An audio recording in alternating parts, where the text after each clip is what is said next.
जय हिंद साथियों, आज हम देखते हैं जैसे ही पर डे हम कुछ ना कुछ क्लास लेके आते हैं और आज भी हम क्लास लेकर आए हैं। आज हम क्या पढ़ेंगे?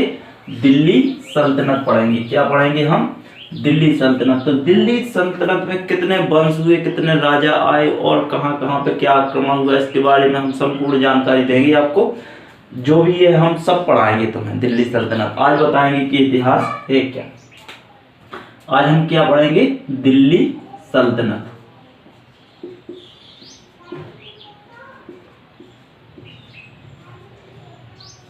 दिल्ली सल्तनत पढ़ेंगे आज हम। तो दिल्ली सल्तनत में देखते हैं हम कि सर्वप्रथम कितने राजा आए। इसे दिल्ली सल्तनत क्यों कहते हैं? तो दिल्ली सल्तनत अर्थात मध्यकालीन इतिहास। इसे क्या कहते हैं? मध्यकालीन इतिहास। मध्यकालीन इतिहास।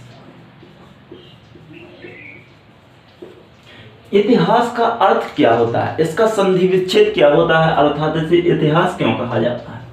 इसे इतिहास क्यों कहा जाता है? तो हम यदि देखते हैं इतिहास का हम संधि विच्छेद करेंगे। क्या करेंगे? संधि विच्छेद करेंगे। तो इतिहास का संधि विच्छेद क्या बनेगा? इति धन हास। अर्थात इति से आशय पुरानी और हास से होता है आशय घटनाओं। अर्थात इतिहास के अंतर्गत पुरानी और हास का होता है घटनाओं। इतिहास का इति का अर्थ क्या होता है? पुरानी, और हास का अर्थ क्या होता है? घटनाओं। तो इतिहास के अंतर्गत पुरानी घटनाओं का विधिवत तरीके से क्या कराया जाएगा? अध्ययन कराया जाएगा। चलो इससे आगे देखते हैं। जब हम देखते हैं कि इतिहास के अंतर्गत क्या पुरानी घटनाओं का अध्ययन कराया जाता है। इतिहास को सरल दृष्टि से समझने के लिए इसे 3 भागों में बांटा गया है। उसे कौन कौन भागों में बांटा गया है? सरल दृष्टि से समझने के लिए इसे 3 भागों में बांटा गया है। सबसे पहले प्राचीन इतिहास, प्राचीन इतिहास। इसके बाद में मध्यकालीन इतिहास। इतिहास सब में लगा हुआ है।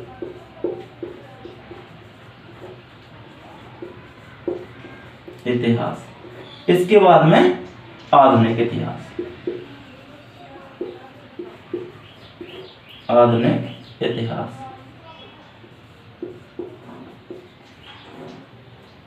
यहां पे प्राचीन, मध्यकालीन और आधुनिक, इसे 3 भागों में बांटा गया है।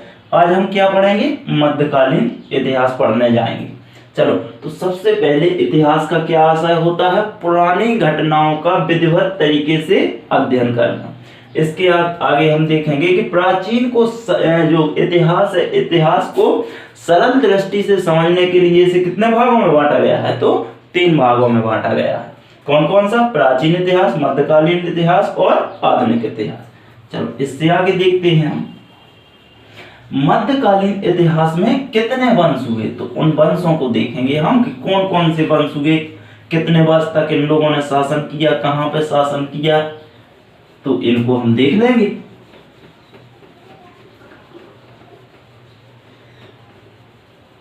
मध्यकालीन इतिहास में हम कितने वंश हुए, इसको हम रख किए देते हैं। तो कितने वंश हुए? 5 वंश हुए। उन्हें हम देख लेते हैं, जिनकी एक ट्रैक होगी। ट्रैक क्या होगी उसको हम देख लेंगे। गुल, खिले, तो, सांस लो, सांस लो, कुत्ता जल गया खिजाब से, कुत्ता जल गया खिजाब से, खिजाब से। यहां पे देख लेते हैं कि ये जो दिल्ली सल्तनत में कितने वंश हुए हैं या मध्यकालीन इतिहास में? तो 5 वंश मैंने बताए। तो पहला वंश कौन सा हो जाएगा? गुलाम वंश, गुलाम वंश। दूसरा वंश कौन सा हो जाएगा? खिल्जी वंश, खिल्जी वंश। तीसरा वंश होगा वो कौन सा होगा? तुगलक, तुगलक वंश। इसके बाद में सैयद वंश, सा से हो जाएगा अपना सैयद वंश, लो से हो जाएगा लोधी वंश, लोधी वंश। सबसे पहले कितने वंशों ने शासन किया है? तो गुलाम वंश, खिल्जी वंश, तुगलक वंश, सैयद वंश और लोधी वंश, 5 वंशों ने शासन किया है।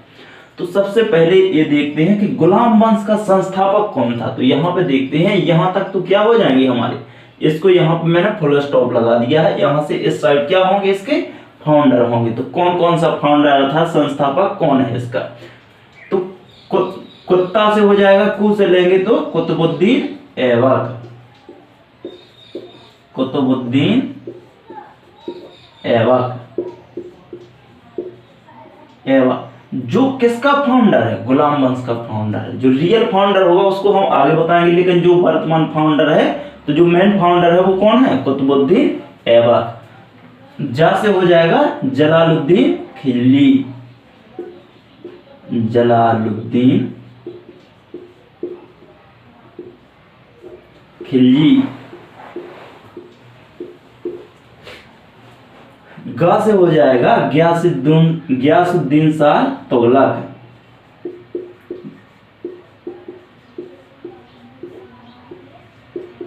शाह तुगलक। इसके बाद में हो जाएगा खा से हो जाएगा खिज्र खां, सैयद वंश का कौन सा हो जाएगा? तो खिज्र खां। और लोधी वंश का संस्थापक कौन हो जाएगा? बहलोल लोधी, बकलोल लोधी नहीं, बहलोल लोधी, बहलोल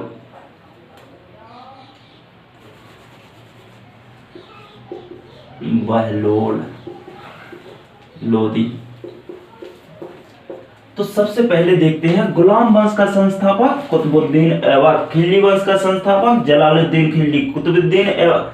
जो तुगलक वंश का संस्थापक है वो कौन सा है? गयासुद्दीन शाह तुगलक।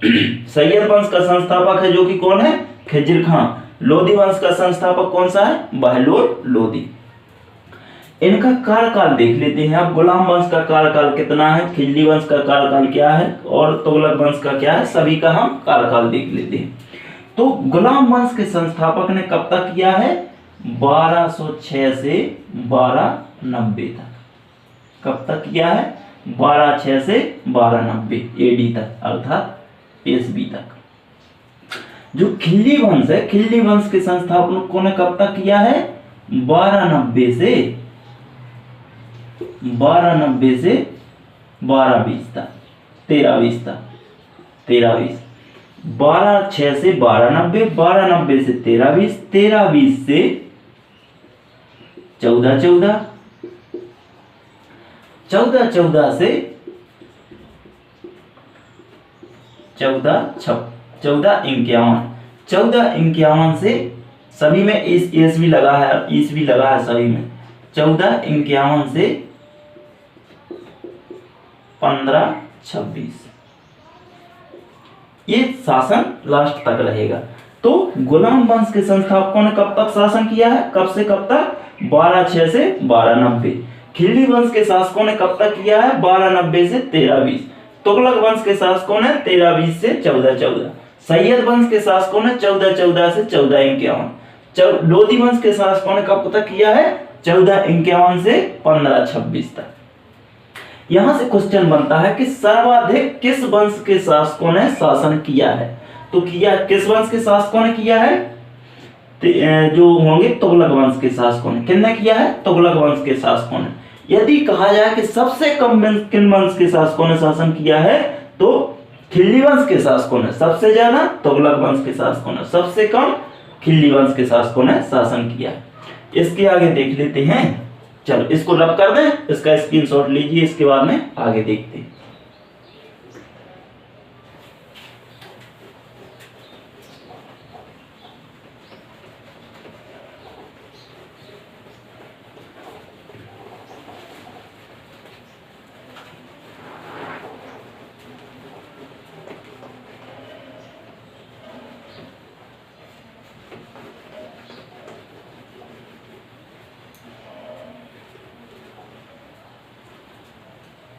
अब हेडिंग बनाएंगे गुलाम वंश। क्या बनाएंगे? गुलाम वंश। पहला वंश कौन सा था? गुलाम वंश। और यदि कहा जाए कि अंतिम वंश कौन सा था तो लोधी वंश। पहला वंश गुलाम वंश, अंतिम वंश लोधी वंश। कौन सा होगा? लोधी वंश। तो हेडिंग क्या बनाएंगे? गुलाम वंश।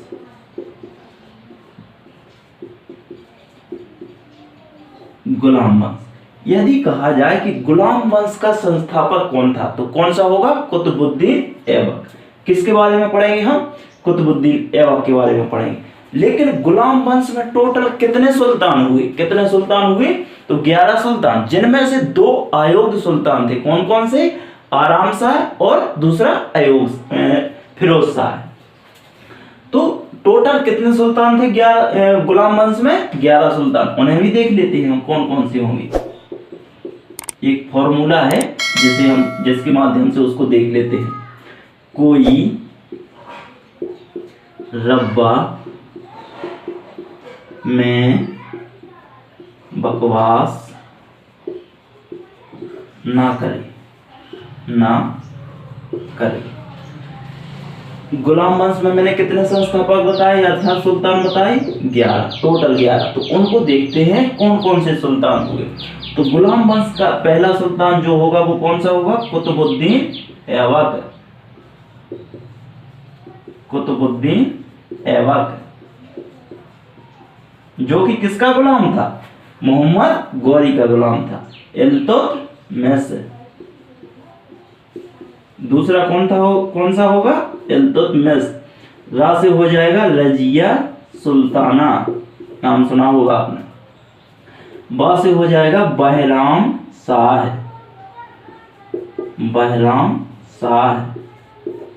मैं से हो जाएगा मसूद शाह। बा से हो जाएगा बलवन। मैं ना, यहाँ पे ना और है, मैं ना बकवास करे। तो ना से हो जाएगा नासिरुद्दीन शाह।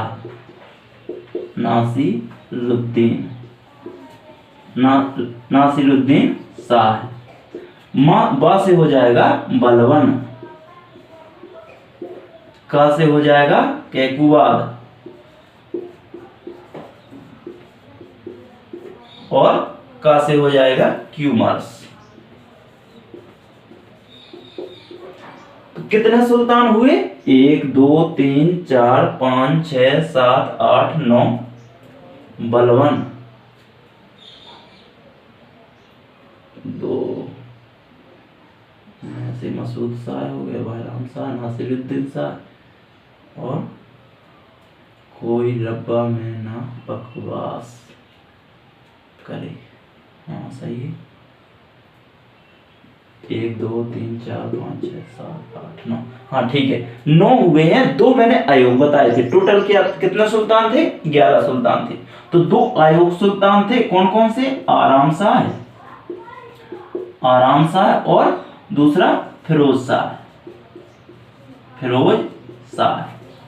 आराम शाह और फिरोज शाह 2 कैसे थे? अयोग सुल्तान थे। अयोग सुल्तान अर्थात गूवल गंवार बोले तो राजा बाबू थे दोनों। तो इसके बाद में पहला कौन सा था? गुलाम वंश का पहला सुल्तान कौन था? तो कुतुबुद्दीन ऐबक। यदि कहा जाए कि अंतिम सुल्तान कौन सा था तो होगा क्यूमर्स। कौन सा था? अंतिम सुल्तान। जो सुल्तान की गद्दी पर बैठे वो कौन कौन से थे? वो 9 थे। लेकिन 2 जो सुल्तान थे जो अयोग सुल्तान थे, इसलिए इन्हें फॉर्मूले में नहीं रखा गया था। तो इसको देखते हैं। पहला सुल्तान कौन था? कुतुबुद्दीन ऐबक। दूसरा सुल्तान कौन सा था? क्यूमर्स। अंतिम सुल्तान कौन सा था? क्यूमर्स था।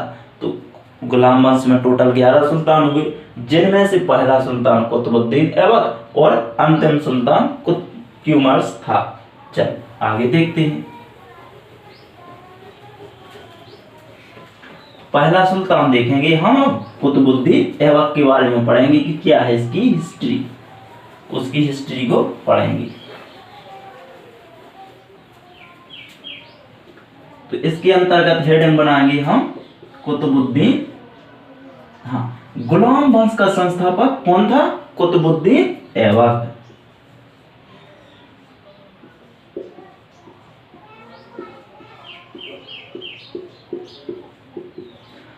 जो किसका गुलाम था? मोहम्मद गौरी का गुलाम था। मोहम्मद गौरी का गुलाम था। गुलाम वंश का संस्थापक कुतुबुद्दीन ऐबक जी कब से कब तक चला? 1206 से 1290। गुलाम वंश का संस्थापक कुतुबुद्दीन ऐबक तथा कुतुबुद्दीन ऐबक किसका गुलाम था? तो मोहम्मद गौरी का। गुलाम कुतुबुद्दीन ऐबक पहला शासक जिसने लाहौर को अपनी राजधानी बनाया था। किसने? गुलाम वंश का पहला संस्थापक जिसने लाहौर को अपनी राजधानी बनाया था।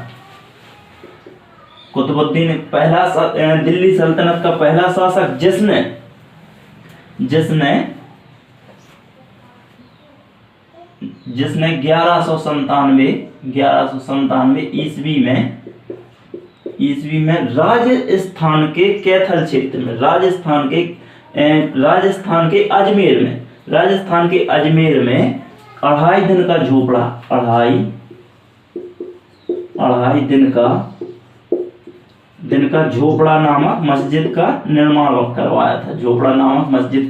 करवाया था। कुतुबुद्दीन ऐबक के द्वारा ही 1197 ईस्वी में दिल्ली स्थित कुतुब मीनार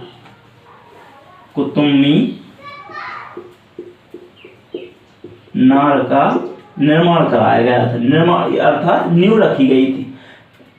कुतुबुद्दीन ऐबक के द्वारा 1197 ईस्वी में राजस्थान के अजमेर में 2.5 दिन का झोपड़ा नामक मस्जिद का निर्माण कराया गया था। क्यों कराया गया था? क्योंकि मोहम्मद गौरी, जो कि मैं पहले सेक्शन पढ़ा चुका हूं, उसमें मोहम्मद गौरी को मैंने पूरा डिटेल से बता दिया है, जो कि कहाँ का था? अफगानिस्तान से आया था और 2 साधुओं को अपने साथ में लाया था। वो साधु कौन कौन से थे? तो वो होंगे बख्तियार काकी, बख्तियार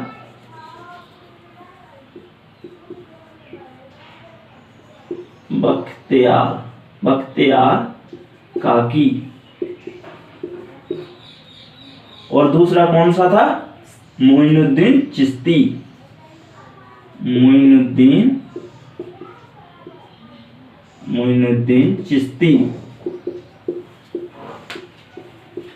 तो जो शेख मोइनुद्दीन चिश्ती थे, ये राजस्थान के अजमेर में क्या हो गए थे? इन्होंने वहां पे आसन रख ली थी। तो वहीं पर अजमेर में ही 2.5 दिन का झोपड़ा नामक मस्जिद का निर्माण किसके द्वारा कराया गया था? कुतुबुद्दीन ऐबक के द्वारा कराया गया था। लेकिन जो बख्तियार काकी थे, ये क्या थे? इसके गुरु थे। तो गुरु की याददाश्त में उसने क्या किया था? दिल्ली में कुतुब मीनार का नींव रखी गई थी। कुतुबुद्दीन ऐबक एक अत्यधिक निर्दयी होने के कारण इसे लखहंता कहा जाता था। अत्यधिक निर्दयी होने के कारण लखहंता कहा जाता था। अत्यधिक निर्दयी होने के कारण इसे क्या कहा जाता था? लखहंता कहा जाता था। कुतुबुद्दीन ऐबक एक अत्यधिक, यह निर्दयी तो था ही, लेकिन यह दान बहुत देता था। तो दान देने के कारण इसे क्या कहा जाता था? लाख बख्श कहा जाता था। तथा इसी को कुरान खां के नाम से जाना जाता था। कुरान खां के नाम से भी जाना जाता था। कुतुबुद्दीन, जो यहाँ पे एक इतिहासकार थे, कुतुबुद्दीन ऐबक के इतिहासकार थे जिनका नाम था मिनहाज। क्या नाम था? मिनहाज ने कुतुबुद्दीन ऐबक को क्या कहा था? हातिम ताई टू कहा था। हातिम ताई टू सेकंड कहा था। कुतुबुद्दीन ऐबक को इतिहासकार मिनहाज ने क्या कहा था? हातिम ताई टू कहा था। कुतुबुद्दीन ऐबक ने अपनी राजधानी क्या बनाया था? लाहौर को बनाया था। लेकिन 1210 ईस्वी में कुतुबुद्दीन ऐबक की लाहौर में, कहां पे? लाहौर में घोड़े से गिरकर कौन सा खेल खेल रहे थे? पोलो या चौगान खेल खेलने से लाहौर में पोलो या चौगान, इसी को चौगान भी कहते हैं। चौगान खेल खेलते समय घोड़े से गिरने के कारण क्या हो गई थी? मृत्यु हो गई थी। किसकी? कुतुबुद्दीन ऐबक की। कहाँ पे? उसकी राजधानी लाहौर में हो गई थी घोड़े से गिरने के कारण। पोलो या चौगान खेल खेलते समय। इसके आगे देख लेते हैं हम कि कौन सा उत्तराधिकारी आएगा। लेकिन कुतुबुद्दीन ऐबक का उत्तराधिकारी था आराम शाह, लेकिन यह क्या था? अयूब सुल्तान था, इसलिए इसका वास्तविक उत्तराधिकारी कौन था? इल्तुतमिश था। चलो अब इल्तुतमिश को देख लेते हैं।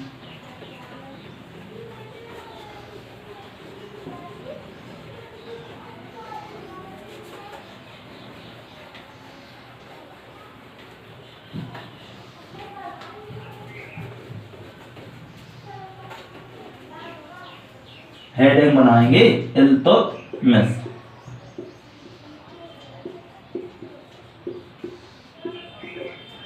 इल्तुतमिश जो कुतुबुद्दीन ऐबक था, कुतुबुद्दीन ऐबक का वास्तविक उत्तराधिकारी कौन था? तो होगा आराम शाह। लेकिन आराम शाह एक अयोग्य तथा अयोग्य सुल्तान होने के कारण